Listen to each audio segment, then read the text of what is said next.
క్రీస్తునందు ప్రియులారా, మీకందరూ కూడా ప్రభు అయిన యేసుక్రీస్తు నామం పేరిట నా యొక్క శుభములు తెలియజేస్తూ ఉన్నాను. ఈ యొక్క రోజు మన దైవ ధ్యానం కొరకు తీసుకున్నటువంటి లేఖన పాఠ్య భాగం యెహోషువ గ్రంథం 3వ అధ్యాయము 4, 5, 7 వచనాలని ఈరోజు మన ధ్యానం కొరకై మనం తీసుకుందాం. యెహోషువ గ్రంథం 3వ అధ్యాయము 4, 5, 7 వచనాలు చదువుకుందాం. మీకును దానికిని దాదాపు 2000 కొలం మూరల ఎడముండవలెను.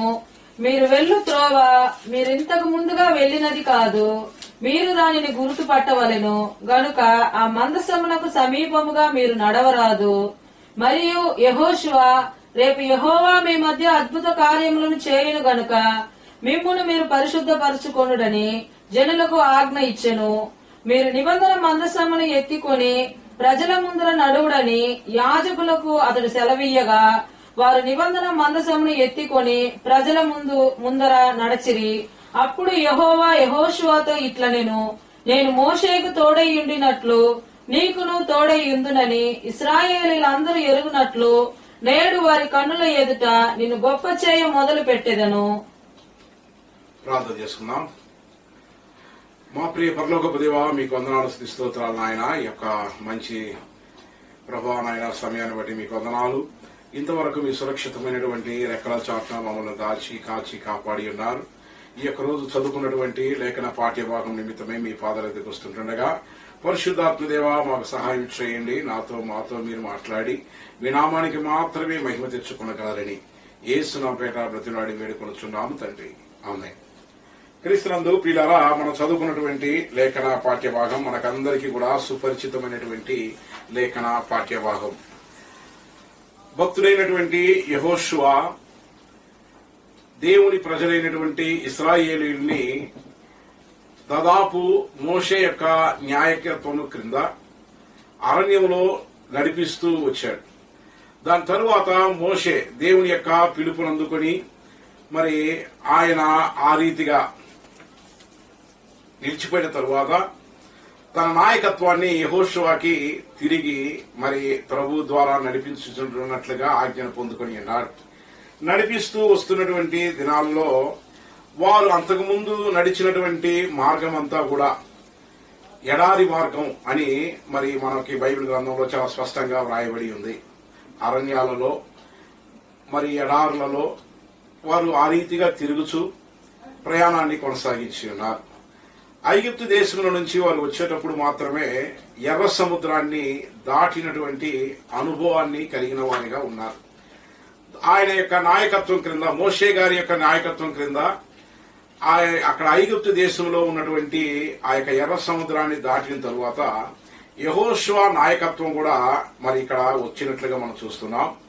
యెహోషువ నాయకత్వంకి వచ్చినప్పుడు అక్కడ వ్రాయబడినటువంటి మాట మనం కానీ గమనిస్తే, మీరు వెళ్లే త్రోవ మీరు ఇంతకు ముందు వెళ్లినది కాదు అనేటువంటి మాటను అక్కడ మరి దేవుని వాక్యం మనకి తెలియజేస్తూ ఉంది. క్రీస్తునందు ప్రియులారా, వారు ఆ ప్రయాణంలో యోర్ధాను అనేటువంటి ఒక స్థలానికి వచ్చి ఆ యొక్క యోర్ధాను యొక్క నది దగ్గర వారు నిలబడినట్లుగా మనం చూస్తూ ఉన్నాం.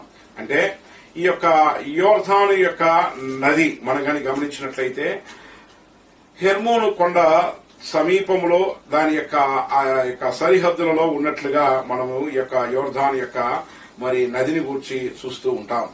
ఈ యొక్క యోర్ధాను నది అనేది ఉత్తర భాగంలో నుంచి ప్రవహించేటువంటి ఒక నది. దీనిని 3 విభాగాలుగా లేక 3 సరిహద్దులు కలిగినట్టుగా ఈ యొక్క యోర్ధాను నది పొర్లి పారుచున్నట్లుగా మనం చూస్తూ ఉన్నాం. మొట్టమొదటిగా హెర్మోను దగ్గర నుంచి అక్కడ హుల్లా అనేటువంటి ఆ యొక్క మరి నది దగ్గర ఆ యొక్క స్థలంలోకి అది ప్రవహిస్తూ వచ్చేది. ఆ యొక్క హుల్లా నుంచి రెండవదిగా గలిలీ దగ్గరికి వచ్చినప్పుడు దాని యొక్క విస్తరణ చాలా గొప్పగా పెద్దదిగా కనబడేది. అంటే దాదాపు 10 నుంచి 10 మైళ్ళ మరి దూరంలో మరి 10 మైళ్ళ యొక్క వెడల్పులు అది ప్రవహించేటట్లుగా మనం చూస్తూ ఉన్నాం. అంత మాత్రమే కాకుండా ఆ యొక్క హుల్లా నుంచి గలిలియాకు వచ్చేటప్పుడు దాని యొక్క మరి దాదాపు ఒక 16 కిలోమీటర్లు దాని యొక్క మరి విశాలత మరి వైశాల్యత ఆ రీతిగా ఉన్నట్టుగా మనం చూస్తూ ఉన్నాం. దాని తరువాత గలిలయలో నుండి ప్రవహిస్తూ వచ్చి మృత సముద్రంలోనికి అది పడిపోద్ది. మృత సముద్రం దగ్గరికి వచ్చేటప్పుడు దాదాపు 105 కిలోమీటర్లు మరి అది పొడవు ఉన్నట్లుగా మనం చూస్తూ ఉన్నాం. అంటే దీనిని మనం గాని ఒకవేళ మనం గాని చరిత్ర ప్రకారంగా చూస్తే దాదాపు 325 కిలోమీటర్ల దూరం ప్రవహించేటువంటి ఒక గొప్ప నదిగా ఇది ఉంది. ఈ యొక్క హెర్మోను కొండకి ఈ యొక్క మృత సముద్రానికి రావడానికి దాదాపు 2380 అడుగుల లోతున ఈ యొక్క మృత సముద్రం ఉండేది. అంటే పై నుంచి ఆ యొక్క యోర్దాను నది ప్రవహిస్తూ వచ్చి అది ఆ రీతిగా హుల్లా అనేటువంటి ప్రాంత ఆ యొక్క భాగంలోనికి వచ్చి అక్కడి నుంచి గలిలయలోకి వచ్చి పడి గలిలయలో నుంచి మృత సముద్రంలోనికి వచ్చి పడేదిగా ఉన్నట్లుగా మనము ఈ యొక్క వాక్యం ద్వారా చూస్తూ ఉన్నాం. అంటే యోర్దాను నదిని గూర్చి బైబిల్ గ్రంథం చాలా ప్రాముఖ్యమైనటువంటి కొన్ని విషయాల్ని మనకి తెలియచేయడానికి కూడా ప్రభు యొక్క వాక్యం ద్వారా మనం తెలుసుకోగలుగుతాం. మొట్టమొదటిగా యోర్దాను యొక్క నదిని గూర్చి బైబిల్ గ్రంథం మనం గాని పరిశీలిస్తే ఆదికాండం 13వ అధ్యాయము 10-11 వచనాలలో లోతు తనను యోర్దాను ప్రాంతమంతటిని ఏర్పరచుకున్నాడు అని దేవుని యొక్క వాక్యం మనకి తెలియజేస్తూ ఉంది. దాని తరువాత యాకోబు యొక్క జీవితంలోనికి వస్తే యాకోబు దీనికి యాబోకు అనేటువంటి రేవు అని దీనికి పేరు పెట్టినట్లుగా మనం చూస్తూ ఉన్నాం.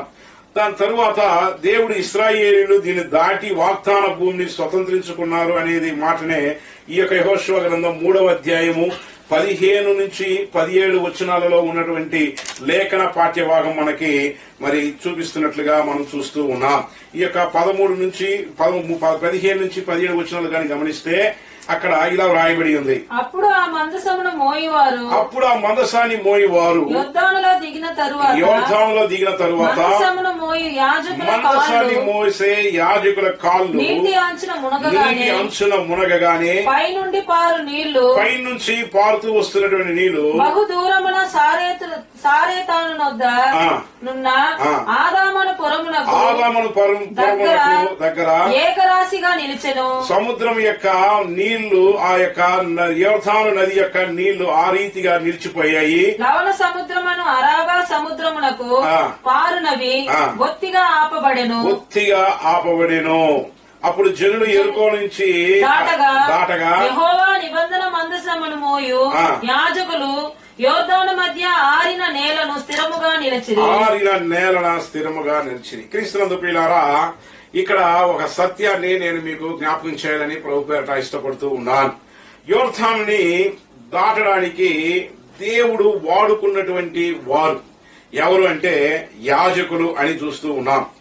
ఇక్కడ యోర్దాను దాటడానికి యాజకులు అవసరము అని వ్రాయబడి ఉంది. ఎవరండి యాజకులు అని అంటే పేతురు రాసినటువంటి మొదటి పత్రిక 2వ అధ్యాయము 9వ వచనంలో మనమందరము కూడా మనము యాజకులమని దేవుని యొక్క వాక్యం మనకు తెలియజేస్తుంది. పేతురు రాసిన మొదటి పత్రిక 2వ అధ్యాయము 9వ వచనంలో మీరు గమనిస్తే, అయితే మీరు చీకటిలో నుండి ఆశ్చర్యకరమైన తన వెలుగులోనికి మిమ్మల్ని పిలిచిన వాడి గుణాతిశయములను ప్రచురము చేయి నిమిత్తము ఏర్పరచబడిన వంశము రాజులైన యాజక సమూహమును పరిశుద్ధ జనమును దేవుని సొత్తైన ప్రజలై ఉన్నారు. అంటే మనమందరము యాజకులము అని దేవుని యొక్క వాక్యం సెలవిస్తుంది. ఎవరైతే యేసుక్రీస్తు ప్రభుల ద్వారా ఆయన స్వరక్తము ద్వారా విమోచింపబడి ఉన్నారో వారందరూ కూడా యాజకులు. ఈ యొక్క వాక్యం ఆ మాటని మనకి తెలియజేస్తుంది. పూర్వ దినాల్లో మనం గమనిస్తే లేవీయులు అనే వారు మాత్రమే యాజకత్వం చేయడానికి అర్హులని, యాజకత్వం వారికి మాత్రం ఇవ్వబడినదని దేవుని యొక్క వాక్యం మనకి తెలియజేస్తుంది. కానీ నేడు మనమందరం కూడా యాజకులం. ఎలాగో అనంటే ప్రభు రక్తము ద్వారా విమోచింపబడిన వారందరూ కూడా యాజకులే. ఏర్పరచబడిన వారి యొక్క వంశము, రాజులైన యాజక సమూహము, పరిశుద్ధ జనము, దేవుని యొక్క సొత్తైనటువంటి ప్రజలై ఉన్నారు అనేటువంటి మాట అక్కడ వ్రాయబడినట్లుగా మనం చూస్తూ ఉన్నాం. యాజకుల యొక్క ప్రథమమైనటువంటి పని ఏంటి అంటే దేవుని యొక్క ప్రత్యక్షపు గుడారం యొక్క పనిముట్లను, ప్రత్యక్ష గుడారానికి సంబంధించినటువంటి యాజకత్వపు ధర్మములను నెరవేర్చడమే వారి యొక్క పని. ఇక్కడ యోర్దాను నది దాటేటప్పుడు యాజకులు మందసాన్ని మోయవలెను అనేటువంటి మాట అక్కడ మనం చూస్తూ ఉన్నాం. యాజకులు మందసాన్ని మోస్తా ఉంటారు. చూడండి, నిర్గమాకాండం 25వ అధ్యాయము 10 నుంచి 16 వచనాలలో మనం గమనిస్తే అక్కడ, దాని తరువాత 37వ అధ్యాయం మొదటి 5 వచనాలలో కూడా అక్కడ మనం చదువుతాం. 25వ అధ్యాయము మనం గమనిస్తే 10 నుంచి 16 వచనాల్లో ఇలా రాయబడి ఉంది.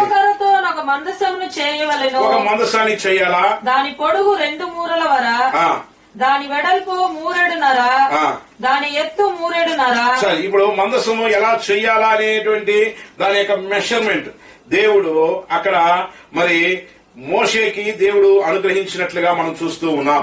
37వ అధ్యాయంలోనికి వద్దాం. అక్కడ మొదటి 5 వచనాలు మీరు చదివినట్లయితే అక్కడ ఇలా వ్రాయబడి ఉంది. మరియు బెసలేలు తుమ్మకరతో ఆ మందసమును చేసెను. అక్కడ బెసలేలు తుమ్మకరతో ఆ యొక్క మందసాన్ని చేసినప్పుడు దాని పొడుగు 2 మూరలన్నర. చూడండి, అది ఎలా చేశాడు అనేటువంటి మాటలు అక్కడ వివరింపబడి ఉన్నాయి. దాని తరువాత ఆ యొక్క మందసములో మరి ఏ రీతిగా ఆ యొక్క మందసము చేయబడాలా, దానిపైన ఏ రీతిగా మరి బంగారముతో కూడా పొదిగించాలా, దాని తరువాత అందులో ఏమేమి ఉంచాలా అనేటువంటి విషయాలు అక్కడ వ్రాయబడినట్లుగా మనం చూస్తూ ఉన్నాం. హెబ్రీయులకు రాసిన పత్రిక 9వ అధ్యాయము 2 నుంచి 5 వచనాలలో కూడా ఈ మందసమును కూర్చున్నటువంటి మాటలు మనకి అక్కడ వ్రాయబడి ఉన్నట్లుగా మనం చూస్తూ ఉన్నాం. మందసం ఎలా చేయాలని 25వ అధ్యాయంలో దేవుడు ఆయనకి సెలవిచ్చాడు. దాని తరువాత 37వ అధ్యాయంలో దానిని చేయడానికి దేవుడు బెసలేల్ని దేవుని యొక్క ఆత్మ అభిషేకము ద్వారా నింపి ఆ యొక్క పని నిపుణత గలదై చేయడానికి దేవుడు తన ఆత్మను అనుగ్రహించినట్లుగా ఆయన దేవుడు చెప్పినట్లుగానే ఆ మందసాన్ని చేసినట్లుగా మనం చూస్తూ ఉన్నాం. ఇప్పుడు ఆ మందసము చేసిన తరువాత మందసంలో ఏమున్నాయి, మందసంలో ఉన్నటువంటి వస్తువులు ఏంటి, దాని యొక్క లక్షణాలు ఏంటి అని మనం గమనిస్తే 9వ అధ్యాయము 2 నుంచి 5 వచనాలలో ఆ యొక్క మందసంలో 3 రకాలైనటువంటి వస్తువులు ఉన్నట్లుగా పరిశుద్ధ లేఖనం మనకి తెలియజేస్తూ ఉంది. చూడండి, ఎలాగనగా మొదట ఒక గుడారం ఏర్పరచబడిను, అందులో దీపస్తంభమును బల్లయు, దీపస్తంభము బల్ల, దాని మీద ఉంచబడిన రొట్టెలను ఉండెను, దానికి పరిశుద్ధ స్థలం అని పేరు. రెండవ తెరకు అవల అతి పరిశుద్ధ స్థలమని గుడారం ఉంది. అందులో సువర్ణ ధూపార్తియు అంతటను బంగారు రేకులతో తాపబడిన నిబంధన మందస్సం ఉండేను. ఆ మందస్సములో మన్నాగల బంగారు పాత్రయు, మొదటిది బంగారు పాత్రయు, మన్నాగల బంగారు పాత్ర, చిగురించిన అహరోను చేతికర్ర, నిబంధన పలకలు ఉండెను. నిబంధన పలకలు అందులో ఉన్నట్లుగా పరిశుద్ధ లేఖనం మనకి తెలియజేస్తూ ఉంది. పిల్లరా, ఇక్కడ 3 వస్తువులు ఉన్నాయి. మన్నాగల బంగారు పాత్ర, రెండవది చిగురించిన అహరోను యొక్క చేతికర్ర, మూడవది నిబంధన పలకలు అక్కడ ఉన్నట్లుగా మనం చూస్తూ ఉన్నాం. మన్నా గల బంగారు పాత్ర, మన్నా అనేది దేవుని ద్వారా దేవుని ప్రజలైనటువంటి ఇశ్రాయేలీయులకి అరణ్యములో ఆహారముగా ఇవ్వబడినటువంటిది అని దేవుని యొక్క వాక్యం మనకి తెలియజేస్తూ ఉంది. అంటే మన్నా ప్రతిరోజు ఆకాశం నుండి కురుస్తుంది. కురిచినప్పుడు అక్కడ ఉన్నటువంటి ఆ యొక్క ఇశ్రాయేలీయులు దాన్ని కూర్చుకొని దానిని దంచి వారు ఆ రీతిగా మరి రొట్టెలు కాల్చుకొని తినేటువంటి వారు. ఈ యొక్క మన్నా అనే దానిని గూర్చి నిర్గమాకాండం 16వ అధ్యాయము 32, 33 వచనాలలో వివరముగా వ్రాయబడి ఉంది. దాని తరువాత అహరోను యొక్క చిగిరించినటువంటి కర్ర, ఇది సంఖ్యాకాండం 17వ అధ్యాయము 10వ వచనంలో వ్రాయబడి ఉంది. దాని తరువాత మోషే దగ్గర దేవుడిచ్చినటువంటి నిబంధన పలకలను గూర్చి నిర్గమాకాండం 31వ అధ్యాయము 18వ వచనమును, 32వ అధ్యాయం 15వ వచనంలో ఉన్నట్లుగా మనం చూస్తూ ఉన్నాం. క్రీస్తునందు ప్రియులారా, ఈ 3 వస్తువులలో ఉన్నటువంటి ఆత్మీయ పోలికలను గూర్చి నేను మీతో కూడా పంచుకోవాలని ప్రభు పేరట ఇష్టపడుతూ ఉన్నాను. చూడండి, నాతో కూడా నిర్గమాకాండం 16వ అధ్యాయము 32, 33 వచనాలలోకి వద్దాం. అక్కడ మనం గమనిస్తే మన్నా అనేటువంటి మాట వ్రాయబడింది. మన్నా అంటే అర్థం ఏంటంటే అనగా ఇది ఏమి అనేది దాని అర్థం, ఇంకేం లేదు. మన్నా అంటే ఇది ఏమి అంటే దినదినము ప్రతి ఇంట వారు దానిని కూర్చుకోవాలని వాక్యం చెప్తుంది. 21వ వచనం చదువుకుందాం. నిర్గమకాండం 16:21. వారు అనుదినము ఉదయమున ఒక్కొక్కడు తన ఇంటి వారి భోజనమునకు తగినట్టుగా కూర్చుకొనిరి, ఎండ వేడిమికి అది కరిగెను. చూడండి ప్రియులారా, అనుదినము తన ఇంటి వారి కొరకు దానిని వారు కూర్చుకోవాలని వాక్యం చెప్తుంది. ఇది దేవుని యొక్క వాక్యానికి సాదృశ్యం, యేసు క్రీస్తునికి సాదృశ్యం అని బైబిల్ గ్రంథం మనకి చెప్తూ ఉంది. అనుదినము దేవునితో కూడా ఒక సహవాసాన్ని మనము కూర్చుకోవాలా, అనుదినము దేవునితో కూడా మనకి ఒక సహవాసం ఉండాలా, ఆయనతో పాటు ఆయన వాక్యాన్ని మరి అనుదినము పఠించే వారమై ఉండాలా. చూడండి, యోహాను సువార్తలోకి రండి, 6వ అధ్యాయము 49 నుంచి 51 వచనంలో మీరు గమనిస్తే యేసుక్రీస్తు ప్రభుల వారు చేసినటువంటి ఉపదేశంలో ఉన్నటువంటి సారాంశం దానిని మనకు వివరిస్తూ ఉంది. పితరులు అరణ్యంలో మన్నాను తినినను చనిపోయిరి. మీ యొక్క పితరులు అరణ్యంలో మన్నాను తినను చనిపోయిరి. దీని తినువాడు చావకుండినట్లు పరలోకం నుండి దిగి వచ్చిన ఆహారం ఇది. యేసు ప్రభుల వారే పరలోకం నుండి దిగి వచ్చినటువంటి ఆహారము, పరలోకం నుండి దిగి వచ్చిన జీవాహారము నేనే. పరలోకం నుండి దిగి వచ్చిన జీవాహారము నేనే. ఎవడైనను ఈ ఆహారాన్ని భుజించితే వాడెల్లప్పుడూ జీవించు. మరియు నేనిచ్చు ఆహారము లోకమునకు జీవము కొరకైన నా శరీరమే అని మీతో నిశ్చయముగా చెప్పుచున్నాను. యేసుక్రీస్తు ప్రభువు వారు చెప్పారు, మన్నా ఆకాశం నుండే వచ్చింది.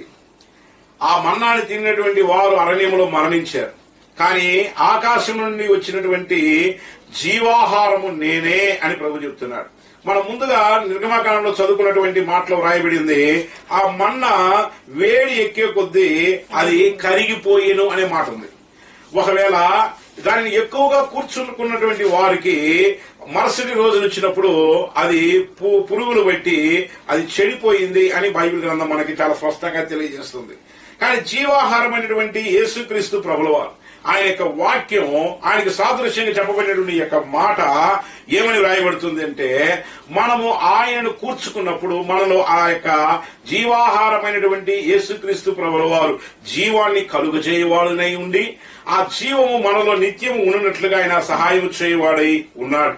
ఈ యొక్క మన్నాకి కీర్తన గ్రంథంలో మనం గమనిస్తే 78వ కీర్తన 24వ వచనంలో ఇది ఆకాశం యొక్క ధాన్యము అని దేవుని యొక్క వాక్యం తెలియజేస్తూ ఉంది.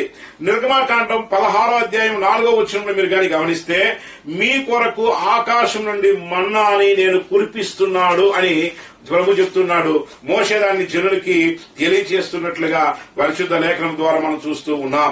క్రీస్తునందు పిల్లారా, మన్నా అనేది ఈ యొక్క బంగారు పాత్రలో ఉంచబడినట్లుగా మనం చూస్తున్నాం. సరే, మన్నా ఎందుకొరకు ఇవ్వబడిందండి అని అంటే, నిర్గమకాండం 16వ అధ్యాయం 4వ వచనంలో ఇలా వ్రాయబడింది, యెహోవా మోషేను చూసి ఇదిగో నేను ఆకాశము నుండి మీ కొరకు ఆహారాన్ని కురిపించి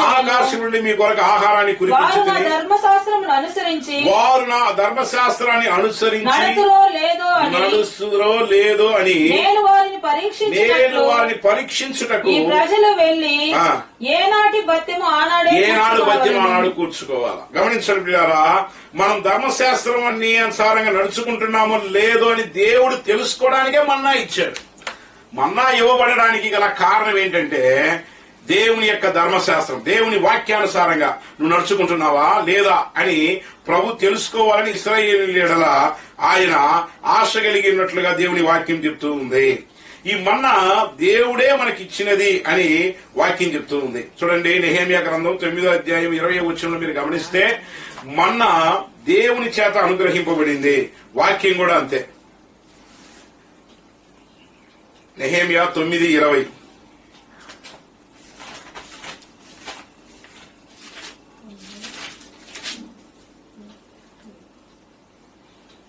వారికి బోధించుటకు ఉపకారాత్మను దయచేసితివి. నీవిచ్చిన మన్నాను ఇయ్యక మానలేదు. నీవు ఇచ్చిన మన్నాను ఇయ్యక మానలేదు. వారు దాహమునకు ఉదకమిచ్చితివి. వారి యొక్క దాహానికి ఉదకమిచ్చితివి. చూడండి పిల్లరా, ఇదే మాట మీరు వాక్యం కూడా దేవుని యొక్క మన్నాకి వాక్యానికి ఉన్న పోలికలు వాక్యం చెప్తుంది. వారికి నీవు మన్నాను వారికి ఇయ్యక మానలేదు. కీర్తన గ్రంథం 119వ కీర్తన 14వ వచనంలో ఇలా రాయబడి ఉంది. 119:14 చూస్తే,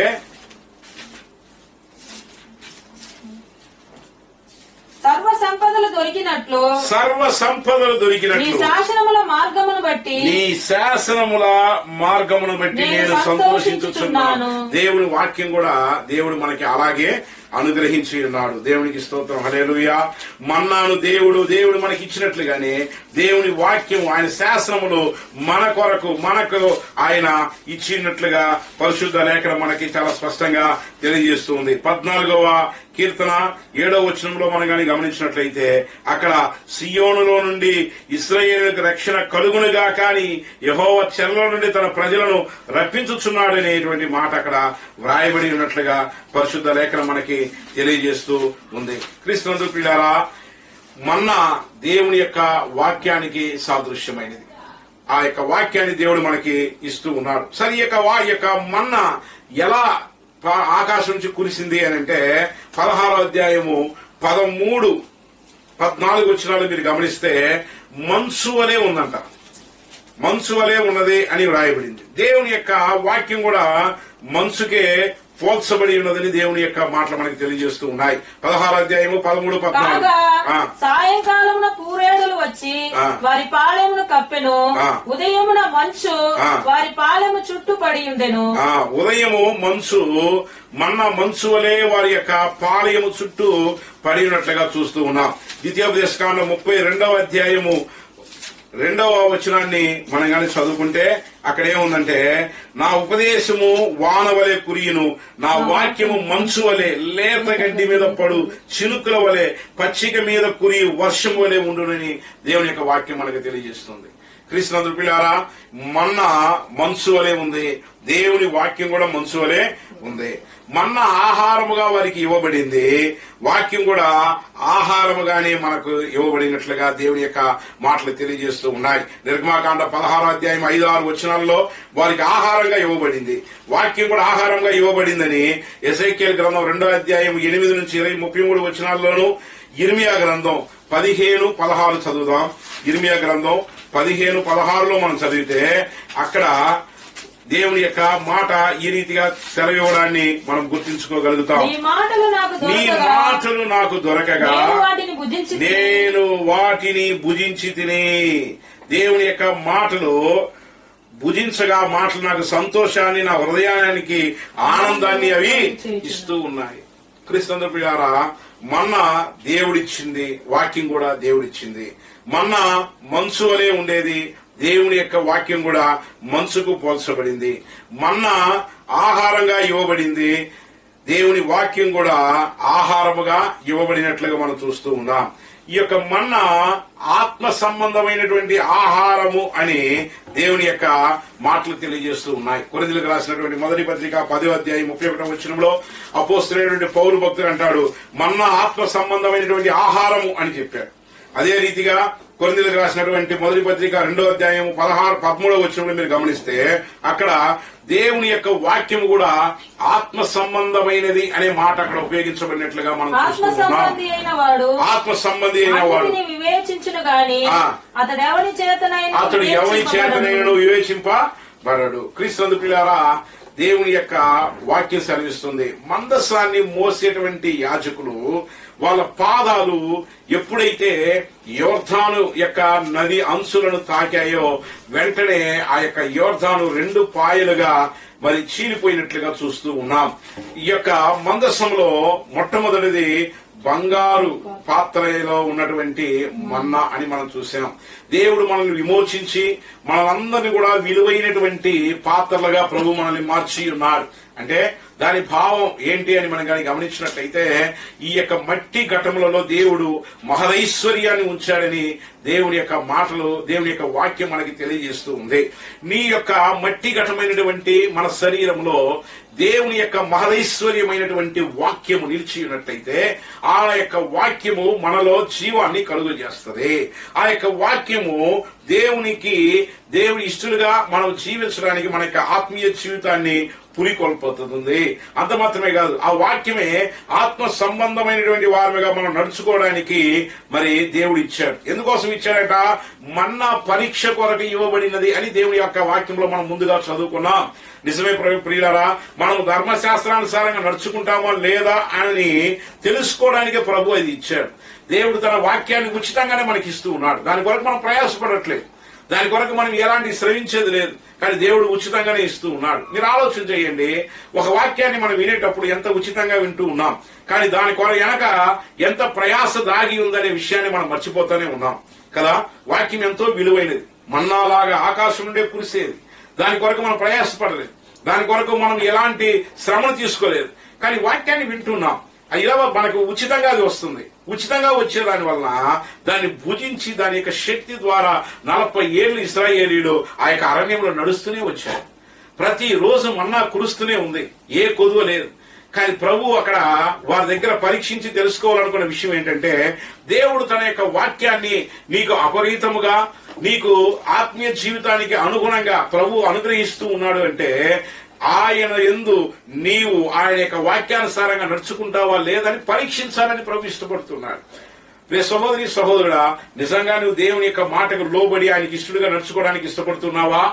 దేవుని యొక్క వాక్యం నాకు దొరకగానే నేను దాన్ని భుజించాను, నాకు అది ఆహారము అని మరి ఇక్కడ ఇర్మియా గ్రంథంలో మనం చదివాం కదా. అదే రీతిగా దేవుని యొక్క వాక్యం మనకు రాగానే దాన్ని మనం భుజించే వారమై ఉన్నామా? దాని శక్తిని ఆశ్రయించే వారమై ఉన్నామా? ఆత్మ సంబంధమైనటువంటి నడవడికలు నడుచు వారమై ఉన్నామా? ఒకసారి ఆలోచన చేయండి.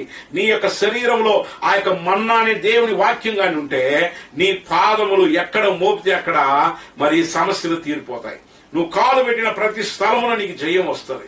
యాజకులు ఆ యొక్క మందసాన్ని మోస్తూ ఉండేటప్పుడు ఆ యొక్క మందసాన్ని మోయించున్న యాజకుల కాళ్ళు ఎక్కడ పెట్టారో అక్కడ జయం వచ్చింది.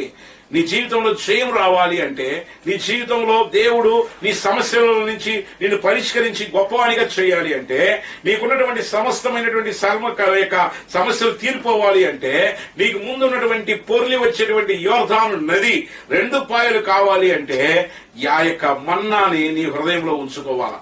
మన్నా ఎప్పుడైతే నీ హృదయంలో ఉంటుందో ఆ యొక్క నీ హృదయంలో ఉన్నటువంటి యొక్క మన్నా నిన్ను దేవునికి ఇష్టురాలుగా చేయడానికి అది నీకు సహాయం చేస్తుంది. రెండవది, ఆ యొక్క మరి మందస్సములో ఉన్నటువంటి రెండవ వస్తువు ఏంటి అంటే చిగురించినటువంటి అహరోని యొక్క చేతి కర్ర. సంఖ్యాకాండం 17వ అధ్యాయము 10వ వచనంలో మీరు కానీ గమనించినట్లయితే అక్కడ సంఖ్యాకాండంలో ఒక మాట వ్రాయబడి ఉన్నట్లుగా మనం చూస్తూ ఉన్నాం. సంఖ్యాకాండం 17వ అధ్యాయము 10వ వచనం. అప్పుడు యెహోవా మోషేతో ఇట్లనెను, తిరగబడిన వారిని గూర్చి ఆనవాలుగా కాపాడబడినట్లు అహరోను కర్రను మరలా శాసనంలో ఎదుట ఉంచుము. వారు చావకుంటున్నట్లు నాకు వినబడకుండా వారి సనుగులను కేవలం అణచి మాన్పివేసి వాడవుదువు. చూడండి పిల్లరా, ఇక్కడ మనం గమనిస్తే 3 రకాలైనటువంటి విషయాలు ఇక్కడ వ్రాయబడి ఉన్నట్లుగా ఈ యొక్క 17వ అధ్యాయంలో మనం గుర్తించుకోగలుగుతాం. ఏంటా 3 విషయాలు అంటే, దేవుడు మరి ప్రధాన యాజకుడిగా అహరోనుని దేవుడు ఎన్నుకున్నాడు. అహరోను ఎన్నుకొనబడినప్పుడు దాని విషయంలో అక్కడ ఉన్నటువంటి ఇతర గోత్రీకుల పెద్దలకి ఒక రకమైనటువంటి సనుగుడు మొదలైంది. వారు ఏమన్నారంటే, ఆయన యాజకుడిగా ఉండడానికి అహరోను మాత్రమేనా? ఆయన మాత్రమే అర్హుడా? మేమందరం కాదా? దేవుడు మనలందరినీ కూడా విమోచించాడు, మనలందరినీ కూడా ఆయన ఈ యొక్క అరణ్య మార్గంలో నడిపిస్తూ వస్తూ ఉన్నాడు. కాబట్టి ఇతనికి మాత్రం ఒక ప్రత్యేకత ఏంటి అనేటువంటి విషయాన్ని వారు చెప్తున్నట్లుగా మరి మనం చూస్తూ ఉన్నాం. అటువంటి సందర్భంలో మరి దేవుడు ఒక్కొక్క మరి గోత్రముల నుండి ఒక్కొక్క కర్రను తీసుకుని వచ్చి అక్కడ ఉంచమని చెప్పగా అందులో ఉన్నటువంటి అహరోను కర్ర, చేతి కర్ర చిగిరించినట్లుగా దేవుని యొక్క వాక్యమును మనం చూస్తూ ఉన్నాం. సాక్ష్యపు గుడారంలోనికి వెళ్లి చూసినప్పుడు లేవి కుటుంబీకుడైనటువంటి అహరోను యొక్క చేతి కర్ర చిగిరించి ఉండేను అనే మాట 8వ వచనంలో మనం చూస్తూ ఉన్నాం. అవి చిగిరించడం మాత్రమే కాకుండా పువ్వులు పూసి బాదాము పండ్లు గలదాగా అది మార్చబడినది అని మనం చూస్తూ ఉన్నాం. ఇక్కడ 2 నుంచి 3 వచనాలలోను 6వ వచనంలో మనం గమనిస్తే ఒక్కొక్కరు కూడా తమ యొక్క కర్ర చొప్పున 12 కర్రలను అతని చేతికి ఇచ్చినట్లుగా మనం చూస్తూ ఉన్నాం. 3వ వచనంలో మీరు కానీ గమనించండి, అక్కడ రాయబడింది, లేవి కర్ర మీద అహరోను పేరు వ్రాయవలెను. ఏలయనగా పితరుల కుటుంబముల ప్రధానునికి ఒక కర్రయే ఉండవలెను. ఒక పెద్దకి ఒక కర్ర మాత్రమే ఇవ్వాలా అని చెప్పారు. 4వ వచనం చూడండి, నేను మిమ్మల్ని కలుసుకొని ప్రత్యక్షపు గుడారంలోని శాసనం ఎదుట వాటిని ఉంచాలా అని చెప్పారు. క్రీస్తునందు పిల్లారా, దేవుడు ఎవరినైతే ఏర్పరచుకున్నాడో వారి యొక్క చేతి కర్ర చిగురుస్తుంది అని ప్రభు చెప్పి ఉన్నాడు. చిగురించుట అంటే ఆత్మీయ వరములు, ఫలాలు కలిగి ఉండడం అనేది దాని యొక్క అర్థం. చిగురించేటువంటి అనుభవాన్ని మనం చూస్తూ ఉన్నాం. చిగురించేటువంటి అనుభవం ఏం చేస్తుంది అంటే కృపావరాలు కలిగి ఉండడానికి, చిగురించడానికి గుర్తుగా మనం చూస్తూ ఉన్నాం. ఆత్మ సంబంధమైనటువంటి ప్రతి విషయాన్ని ఎవరైతే అపేక్షిస్తున్నారో వారు చిగురించి వారు పువ్వులు కాసి కాయలు కాస్తున్నట్లుగా మనం చూస్తూ ఉన్నాం. రోమా పత్రిక 1వ అధ్యాయము 12వ వచనంలో మీరు కానీ గమనిస్తే ఆత్మ సంబంధమైనటువంటి కృపావరమైనది ఏదైనా అయినా సరే అది మీకు ఇవ్వడానికి ఆత్మ సంబంధమైన కృపావరం ఏదైనా మీకు ఇచ్చుటకు మిమ్మల్ని చూడాలని మిగుల ఆపేక్షించుచున్నాను. ఆత్మ సంబంధమైనటువంటి కృపావరం ఏదైనా సరే అది మీకు ఇవ్వడానికి మిమ్మల్ని చూడాలని మిగుల అపేక్షించుచున్నాను అని చెప్తూ ఉన్నారు. అంటే యేసుక్రీస్తు యొక్క ప్రత్యక్షత కొరకు ఎదురు చూడడమే కృపావరాన్ని కలిగి ఉండడం. ఈ కృపావరం నానా విధములని దేవుని యొక్క వాక్యం మనకి తెలియజేస్తూ ఉంది. చూడండి, కొరింథీయులకు రాసినటువంటి 1వ పత్రిక 1వ అధ్యాయం 7వ వచనంలో మీరు కానీ గమనిస్తే అక్కడ ఉంది, కనుక ఏ కృపావరమునందును లోపము లేక మీరు మన ప్రభువైన యేసుక్రీస్తు యొక్క ప్రత్యక్షత కొరకు ఎదురు చూచుచున్నారు. దేవుని యొక్క రాకడ కొరకు ఎదురు చూడాలి అని చెప్తున్నాడు. కృపావరాలు నానా విధములని 12వ అధ్యాయంలో 4 నుంచి 11 వచనాలలో అపోస్తలుడైన పౌలు కొరింథీయులకు రాసినప్పుడు చెప్తాడు. 12వ అధ్యాయం 31వ వచనంలో మీరు కానీ గమనిస్తే వాటిలో 3 శ్రేష్టమైనవి అని చెప్తున్నాడు. కృపావరములలో శ్రేష్టమైనవి ఆసక్తితో ఆపేక్షించుడి.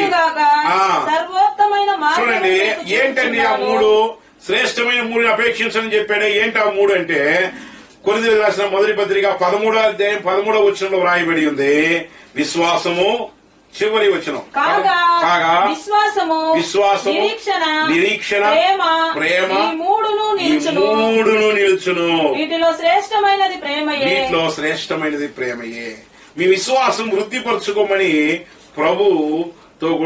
ప్రభు శిష్యులతో కూడా చెప్పినట్లుగా మనం చూస్తూ ఉన్నాం. క్రీస్తునందు ప్రియులారా, వాక్యం సెలవిస్తుంది, చిగురించడం అంటే నీవు ఆత్మ సంబంధమైనటువంటి కృపావరాలు కలిగి ఉండడం. ఆత్మీయ విషయంలో, ఆత్మీయ కృపావరాలలో నీవు ఆపేక్షించి దాన్ని ప్రభు యొక్క రాకడ కొరకు ఎదురు చూడడం. ఈ ఆత్మీయ కృపావరాలలో నానా విధమైనటువంటి కృపావరాలు కలవి అని దేవుని యొక్క వాక్యం మనకి తెలియజేస్తూ ఉంది. వీటిని ఆసక్తితో ఎదురు చూడాలట. 1 విశ్వాసం, 2వది నిరీక్షణ, 3వది ప్రేమ అని వాక్యం చెప్తుంది. అంటే నిరీక్షణకు ఆధారం లేనప్పుడు నిరీక్షణ కలిగి నమ్మడమే దేవుని మీద ఉన్నటువంటి విశ్వాసానికి అది గుర్తు. అపోస్తలుడైనటువంటి మరి పౌలు ఈ మాటని తెలియజేస్తూ ఉన్నారు. ప్రేమ ఏం చేస్తుందంట? క్షేమాభివృద్ధిని కలుగు చేస్తుందంట. క్షేమాభివృద్ధిని కలుగు చేయని వాక్యం చెప్తుంది. కొరింథీయులకు రాసిన 1వ పత్రిక 8వ అధ్యాయం 1వ వచనంలో ఆ మాట ఉంది. కానీ తమిళంలో మీరు కానీ గమనిస్తే 8వ అధ్యాయం 1వ వచనంలో ఇలా వ్రాయబడింది, అది భక్తి వృత్తి అయి ఉండాకు అని వ్రాయబడింది. అంటే క్షేమాభివృద్ధి అనేది ఏంటంటే ప్రేమ భక్తి వృద్ధి కలుగు చేస్తుందట. తమిళంలో భక్తి వృత్తి అయి ఉండాక్కుమని ఉంది. తెలుగులో అయితే క్షేమాభివృద్ధిని కలుగ చేయనని ఉంది. కృష్ణ పిల్లరా, మందసములో ఉన్నటువంటి రెండవ వస్తు ఏంటి అంటే అహరోను యొక్క చిగురించినటువంటి కర్ర. ఈ చిగురించినటువంటి కర్ర ఆత్మ సంబంధమైనటువంటి కృపావరాలకి సాదృశ్యంగా చెప్పబడింది. నిన్ను దేవుడు పిలిచింది, దేవుడు నిన్ను ఎన్నుకొనింది, తన బిడ్డగా నిన్ను మార్చిన దానికి గల కారణాన్ని మనం ఒకసారి కానీ పరిశీలిస్తే ఆయన నిన్ను ఏర్పరిచి ఉన్నాడు. ఇతరుల కంటే నువ్వు ప్రత్యేకమైన వాడు. ఇది గమనించండి. 12 కర్రలు సాక్ష్య గుడారంలో లోనే ఉంచి ఉన్నవి. 12 కర్రలు ఉన్నాయి. 12 గోత్రంలో ఉన్నటువంటి పెద్దల పేర్లు అందులో రాయబడి ఉన్నాయి. కానీ ఒకటి కర్ర మాత్రమే చిగురించింది. అంటే దాని అర్థం ఏంటండి? మీరు కానీ గమనిస్తే ఒకవేళ 10 కంటే కూడా ఇంకా తక్కువ శాతం ఫలమిచ్చువారు సంఘాలలో ఉంటారు, కుటుంబాల్లో ఉంటారు. అది దాని అర్థం. మనలో దేవుడు మనల్ని ఏర్పరచుకుని మనల్ని ఎన్నుకుంటే ఆ ఎన్నుకున్నటువంటి విధానం మనం ఫలించే వారముగా దేవుడు చేస్తాడు. ఆ ఫలించేటువంటి అనుభవమే క్రీస్తులో మనల్ని బలపరుస్తుందని దేవుని యొక్క వాక్యం మనకి తెలియజేస్తూ ఉంది. మూడవదిగా యాజకులు మందసాన్ని మోసేటువంటి వారు. వారిలో మొట్టమొదటిగా మందసము పెట్టిలో ఉన్నటువంటి మొదటి వస్తువు మన్నా గల బంగారు పాత్ర. రెండవది అహరోను యొక్క చిగిరించినటువంటి కర్ర. మూడవదిగా నిబంధన పలకలు అందులో ఉన్నట్లుగా మనం చూస్తూ ఉన్నాం. చూడండి, నిర్గమాకాండం 31వ అధ్యాయము 18వ వచనం.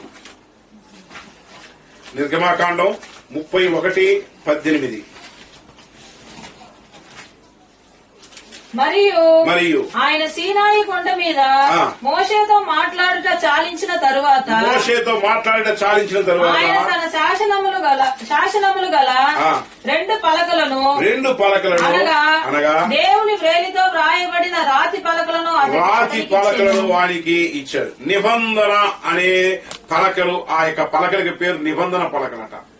నిబంధన అనేది ఏంటంటే ఒకరితో ఒకరు చేసుకునేటువంటి వడంబడిక అని మనం చూడొచ్చు. అంటే వివాహంలో భార్యాభర్తలు ఇరువురు కూడా చేసుకునేటువంటిది ఒక నిబంధన.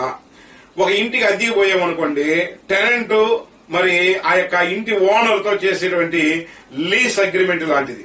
దీన్ని ఇద్దరు కూడా మీరకూడదు, లేక అలక్ష్యం చేయకూడదు అనేది దేవుని యొక్క వాక్యంలో రాయబడింది. హెబ్రీయులకు రాసిన పత్రిక 8:9లో ఆ మాట ఉంది.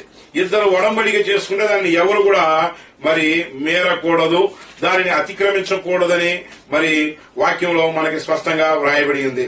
మోషే దేవుని యొక్క చేతి వ్రేలితో వ్రాయబడినటువంటి ఆ యొక్క రాతి పలకలను, ఆ దేవుని యొక్క ఆజ్ఞలను ఆయన పొందుకున్నట్లుగా మనం చూస్తూ ఉన్నాం. సాధారణంగా బైబిల్ గ్రంథంలో మరి మోషే ధర్మశాస్త్రంలో వ్రాయబడినటువంటి ఆజ్ఞలు కానీ మీరు కానీ గమనిస్తే 2713 ఆజ్ఞలు వ్రాయబడ్డాయి. దాంట్లో civil law, criminal law, family law అని ఒక్కొక్క విషయానికి సంబంధించినటువంటి ఆ యొక్క చట్ట ఆజ్ఞలన్నీ కూడా వ్రాయబడి ఉన్నాయి. అందులో టాప్ 10 అని చెప్తాం. ఈ యొక్క రాతి పలకలు, 2 పలకలు ఇచ్చారు కదా, ఈ 2 పలకల్లో ప్రభు చేతి వ్రేలుతో రాసినవి ఏంటంటే దేవుని యొక్క చేతితో రాసినటువంటి ఈ యొక్క పలకలు. ఈ రెండిట్లో 10 ఆజ్ఞలు ప్రభు రాశాడు. మీరు కానీ నిర్గమాకాండం 34వ అధ్యాయము మొదటి 5 వచనాలు, తరువాత 27, 28 వచనాలు మీరు కానీ గమనిస్తున్నట్లయితే ఆ యొక్క 10 ఆజ్ఞల్లో మొదటి 4 దేవుని పట్ల మానవుడు చూపవలసినటువంటి విధులను గురించి వ్రాయబడి ఉన్నాయి. మీరు నిర్గమాకాండం 20వ అధ్యాయంలోనికి వస్తే అక్కడ ఆ యొక్క ఆజ్ఞలను గుర్చినటువంటి మాటలు అక్కడ వ్రాయబడి ఉన్నాయి. చూడండి, 12 నుంచి మీరు కానీ వరుసగా చదువుకుంటే అక్కడ మరి దేవుడిచ్చినటువంటి ఆజ్ఞలను గుర్చినటువంటి మాటలు అక్కడ వ్రాయబడినట్లుగా మనం చూస్తూ ఉన్నాం. దేవుడి పట్ల మానవుడు చూపించవలసినటువంటి విధులేంటి. దాని తరువాత 5 నుంచి 10 మనం గమనిస్తే మనము మన తోటి మానవుని పట్ల చూపవలసినటువంటి ఆ యొక్క విధులేంటి అని వ్రాయబడి ఉన్నాయి. మొదటి 4 దేవునికి సంబంధించినవి, మిగతా 6 మనుషులకి సంబంధించినవి అని మనం చూస్తున్నాం. అంటే ఇక్కడ దేవుడు తన యొక్క ఆజ్ఞలను 10గా ఆయన మరి సమకూర్చి ఈ యొక్క 2713 ఆజ్ఞల్ని 10గా కుదించి వాటిలో ఆ యొక్క శ్రేష్టమైనటువంటి విషయాల్ని మనకి తెలియజేస్తూ వచ్చారు. చూడండి, 2 దినవృత్తాంతాల గ్రంథం 6వ అధ్యాయం 14వ వచనం మీరు గమనిస్తే, మొదటి దినవృత్తాంతాల గ్రంథం 2 దినవృత్తాంతాల గ్రంథం 6వ అధ్యాయము 14వ యెహోవా ఇశ్రాయేలీయుల దేవా, యెహోవా ఇశ్రాయేలీయుల దేవా, హృదయపూర్వకముగా నిన్ను అనుసరించు నీ భక్తులకు హృదయపూర్వకంగా నిన్ను అనుసరించే నీ భక్తులకు నిబంధన నెరవేర్చుచు కృపను చూపుచూ నుండి నీ వంటి దేవుడు ఆకాశమందైన భూమి అందైనను లేడు. దేవుడు చేసిన నిబంధనను ఆయన నెరవేర్చడానికి ఆయన వంటి వారు వేరు ఇంకెవ్వరునూ లేరు. ఎవరి ఎడల ఆయన నెరవేరుస్తాడట? వాక్యం చెప్తుంది, హృదయపూర్వకముగా నిన్ను అనుసరించేటువంటి నీ యొక్క భక్తుల విషయంలో నీవు నిబంధనను నెరవేర్చు దేవుడవు అని చెప్తుంది. మన దేవుడు నిబంధన నెరవేర్చువాడు. ఆయన ఆ యొక్క నిబంధన భక్తులకి యొక్క జీవితం నెరవేరుస్తాడట. ఆయన్ని అనుసరించేటువంటి భక్తులు హృదయపూర్వకంగా అనుసరించాలని చెప్తూ ఉన్నాడు. ఏవు అంటాడు కదా, ఏవు చరిత్రలో 31వ అధ్యాయం 1వ వచనంలో, నా కన్నులతో నేను నిబంధన చేసుకున్నాను, మరలా నా యొక్క కన్నులతో నేను పాపము ఎలా చేయగలను అని అంటాడు. నిబంధనను మనం ఎన్నటికి కూడా మీరకూడదు. యెషయా గ్రంథం 42వ అధ్యాయం 6-7 వచనాలలో, ఆయన కాపాడి ప్రజల కొరకు నిబంధన యందు నిన్ను నియమించుచున్నాను అని ఆయన చెప్తూ ఉన్నాడు. నిన్ను కాపాడుతాను, ప్రజల కొరకు నిబంధనగా నిన్ను నియమించుచున్నాను అని ప్రభు అక్కడ సెలవిస్తూ ఉన్నాడు. కొరింథీయులకు రాసినటువంటి 2వ పత్రిక 3వ అధ్యాయం 6వ వచనంలో, ఆయనే మనతో కూడా ఒక క్రొత్త నిబంధన చేసి ఉన్నాడు. అంటే అక్షరమున కాదు గాని ఆత్మకే పరిచారముటకు ఆయన మనకి సామర్థ్యాన్ని ఆయన కలిగించి ఉన్నాడని వాక్యం తెలియజేస్తుంది. క్రీస్తునందు ప్రియులారా, దేవుడు మనతో చేసినటువంటి నిబంధన, ఆ పలకలు మన హృదయములందు ఆయన నిబంధన రాసి ఉన్నాడు. ఆయనతో చేసినటువంటి నిబంధన, చాలా సార్లు నిబంధన చేస్తూ ఉంటాం. నేను ఇలా ఉంటాను ప్రభు, అలా ఉంటాను ప్రభు అని అంటాం. చాలా సార్లు నూతన సంవత్సరాన్ని ప్రారంభించేటప్పుడు నిబంధనలు చేస్తాం. ఆ నిబంధనలు మర్చిపోతూ ఉంటాం. పెళ్ళయ్యేటప్పుడు కూడా నిబంధన చేస్తాం, కానీ రోజులు గడిచే కొద్ది చేసిన నిబంధనలు మర్చిపోతూ ఉంటాం. కానీ నిబంధన ఎవరు కూడా మీరకూడదు అనేది దేవుడు ఇచ్చినటువంటి ఆజ్ఞ. కాబట్టి ప్రభు అంటున్నాడు, యెహోషువ గ్రంథం 3వ అధ్యాయం 5వ వచనంలోకి రండి. అక్కడ అంటున్నాడు, మిమ్మును మీరు పరిశుద్ధపరచుకుని రేపు యెహోవా మీ మధ్య అద్భుత కార్యములు చేస్తాడు. ఈ రోజు మిమ్మల్ని మీరు పరిశుద్ధపరచుకుంటే రేపు మీ మధ్య దేవుడు కార్యాలు చేస్తాడు. మందస్సంలో 3 ఆత్మీయ అనుభవాలు ఉన్నాయి. మన్నా ఉన్న బంగారు పాత్ర, చిగురించిన అహరోను యొక్క చేతి కర్ర, 3వదిగా నిబంధన పలకలు అందులో ఉన్నాయి. నీ యొక్క జీవితంలో దేవుని వాక్యం అనేటువంటి మన్నాతో ఉంటే, నీ యొక్క హృదయంలో కృపావరములు అనే ఆత్మ సంబంధమైనటువంటి కార్యాలు నీలో ఉంటే, ఆత్మీయంగా ఫలించాలా, చిగురించాలనేటువంటి ఆ యొక్క అనుభూతి, ఆ యొక్క ఆశ, ఆకాంక్షను కలిగి ఉంటే, నిబంధన పలకల్లాగా దేవునితో చేసినటువంటి నిబంధనను మర్చిపోకుండా నీ హృదయంలో దాన్ని పదిలపరుచుకొని దేవునికి ఇష్టడుగా జీవించగలిగితే దేవుడు నిన్ను, నీ కుటుంబాన్ని దీవించి ఆశీర్వదిస్తాడు. నీ ముందు ఎంత గొప్ప యోర్దాను లాంటి పొర్లి పారేటువంటి గొప్ప సమస్యలైనా ప్రభు వాటిని తీర్చడానికి ఆయన సమర్థుడైనటువంటి దేవుడు. ఆయన మిమ్మును, మీ కుటుంబాన్ని దీవించి ఆశీర్వదించుగాక. ప్రార్థన చేసుకుందాం. మా ప్రియ పరలోకపు దేవా, మీకు వందనాలు స్తోత్రాలు నాయన. ఈ యొక్క సమయంలో ప్రభా నాయన, మీరు ఇంతకు ముందు నడిచిన మార్గము, మీరు వెళ్ళే త్రోవ ఇంతకు ముందు మీరు నడిచినది కాదని మాతో చెప్పినటువంటి దేవుడవు నాయన. ఇంతవరకు ప్రభా మా యొక్క సమస్యల ద్వారా మేము వెళ్ళినప్పుడు ప్రభా మన్నా లేకుండా, ప్రభా చిగురించేటువంటి అనుభవం లేకుండా, నిబంధన అనే దానిని మరచి నడిచి ఉంటామేమో. అందువలన మాకు ముందున్నటువంటి సమస్య ప్రభా 2 పాయలుగా చీలిపోలేదేమో నాయన. ఇంకా కూడా ఆ సమస్యలు ఎదుర్కొంటూ ఉన్నామేమో. ఒకసారి మమ్మల్ని మేము పరిశీలించుకునే కృపను దయచేయండి. ఇదిగో ప్రభా, మన్నా గల బంగారు పాత్ర, ప్రభా అహరోను యొక్క చిగురించే కర్ర, రాతి పలక, నిబంధన రాతి పలకలు ప్రభా మాలో ఉన్నట్లయితే వాటి ద్వారా మేము వెళ్లే ప్రతి మార్గంలో మీరు మాకు జయాన్నిచ్చే దేవుడు. యోర్దాను ఎంత బలమైనదైనా, ఎంత వేగముగా పొర్లి పారేదైనా ప్రభా యాజకుల పాదములు అక్కడ మోపగా అవి 2 పాయలయ్యాయని వాక్యం సెలవిస్తుంది. ఆ రీతిగా మా జీవితంలో మేము ఎదుర్కొనే సమస్యలు ఎంత గొప్పవైనా వాటన్నిటిని అధిగమించే మీ కృపను, భాగ్యాన్ని, ధన్యతను మాకు దయచేయండి. ఈ స్వరం వింటున్న ప్రతి ఒక్కరికి మేలు చేయండి. వీక్షిస్తున్న ప్రతి ఒక్కరిని ఆశీర్వదించండి. మీకు ఇష్టలుగా జీవించే కృపను దయచేయమని యేసు నామమున అడుగుచున్నాము తండ్రి, ఆమేన్. నా ప్రాణమా యెహోవాను సన్నిధించుము, నా ఇంతన సమస్తమైన పరిశుద్ధ నామాన్ని సన్నిధించుము. నా ప్రాణమా యెహోవాను సన్నిధించుము, ఆయన చేసిన ఉపకారాల దేనిని మరుపుము. ఆమేన్.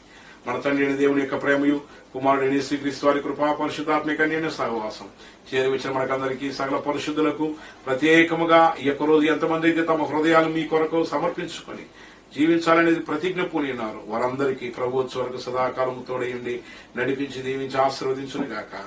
ఆమేన్. ఆమేన్. అందరికి వందనాలు. ప్రభు మిమ్మల్ని దీవించును గాక.